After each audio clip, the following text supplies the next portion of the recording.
thumped 4-0 at Brentford, all 4 goals in the first 34 minutes. Gary was there. We enjoyed your lively analysis after the game. You've taken a cold look at it, though, Jamie. Was it as bad as we thought?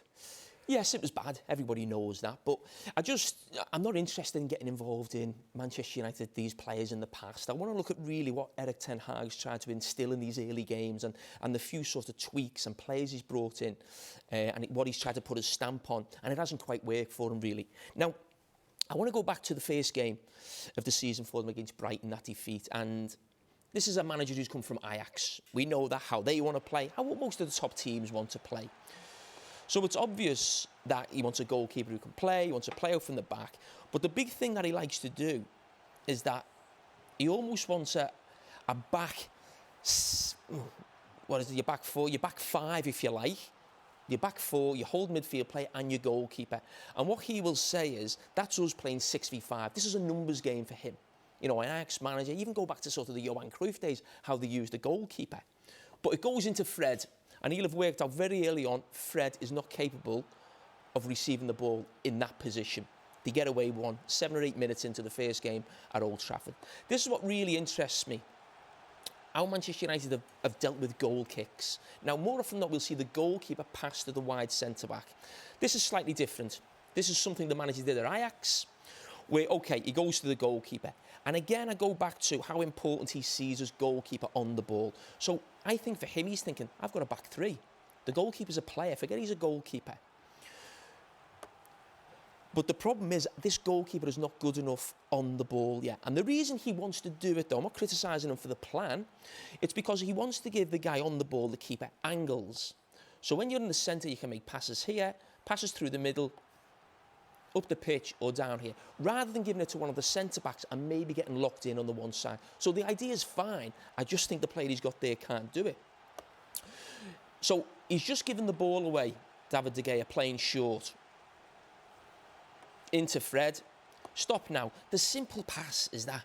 That's what Ederson would do. That's what Alisson would do. It's a simple pass into Harry Maguire. I just think he's been a bit unnerved, going short and losing, and he panics. And he goes long. That means the Manchester United team, after they lose, are absolutely stretched all over the place. And this is where Brighton get their first goal from. So a goal comes from the goalkeeper being in possession of the ball. Now, there's other mistakes. We know that. We highlighted it on the day. But Ten Hag, don't forget, will absolutely hate that. And I think the first position he will look at as the problem for that was David De Gea. And if you go back to pre-season, I think there was a moment in a pre-season game where he's caught shouting on at David De Gea for going long with the ball. Not good enough. He wants to play short. So I'm sure there'll have been sort of words said there in that game. So we now go to Brighton. And people keep asking, Brentford, sorry. Another decision, why has he put Eriksen in the holding midfield position? I've just showed you why. Because he knew in that first game, McTominay and certainly Fred could not handle the ball and they could not play out through that player. So he's put Eriksen in there, who technically is good enough to do that. Maybe doesn't cover the other boxes that you'd want from a holding midfield player. But again, let's have a look how he likes to set up.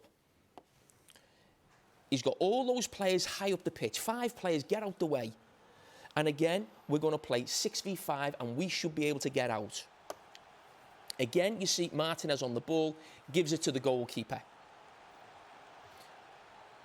Rolls into Eriksen. It's not a great pass by Eriksen. It should be a lot better. Brentford, fantastic. The pressure, we know that. And if you think, Manchester United manager, he must have been getting advice surely off Steve McClaren saying what type of game this would be. But he actually doubled down on what he did at Brighton and went more technical rather than trying to add a little bit of strength to the team. But the first goal comes from that. From, again, the goalkeeper starting with the ball. They lose the ball. They get bullied, as they did all day. And then this is nothing you can say about that. Just a howler of a mistake. I just want to look at this again. Now, Martinez again takes the goal kick. But again, David De Gea is so poor on his first touch. I don't even think he sees or thinks about getting it to Harry Maguire. You get that to Harry Maguire, he's just stepping in. For Ten Hag, he'd be looking at this and thinking, how can you not do this? This is basics. But the goalkeeper, again, has a poor touch, then plays it into Eriksen. And another thing about Eriksen, people are saying, I can't believe the manager put them there. Christian Eriksen technically has possibly been one of the best players we've seen in the Premier League over the last 5 or 6 years. Whether he's playing off the front, holding midfield, he should be able to handle the ball in situations there. He's technically good enough. So That's it's not his just fault, you're saying? I'm saying that's his fault, but the initial problem comes from the goalkeeper not being good enough on the ball and not opening his body and being able to play it to Harry Maguire, which was the simple pass. That then makes it 2-0. So these are decisions that the manager's made that at this moment are not quite working. The other problem he's got straight away is the signing